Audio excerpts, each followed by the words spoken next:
Today, I tested 5 vehicles on this extreme road with a deadly obstacle. Let's see who survives. First car is coming. Oh no, it gets hit immediately. Second car. More careful. It passes, but gets hit from the back.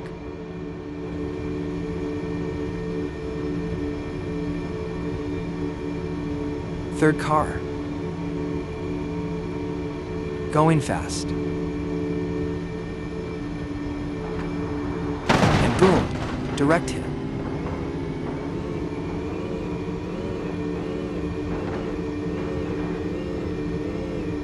Now the fourth car.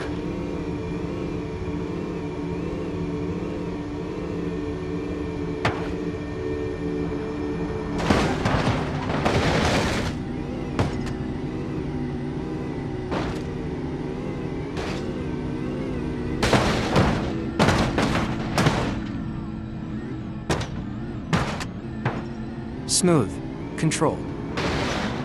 Wow, it passes perfectly.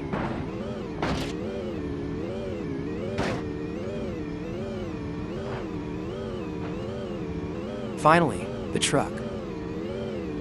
Big, heavy, powerful. But wait. It gets hit hard. That was insane. Which one was your favorite? Comment below.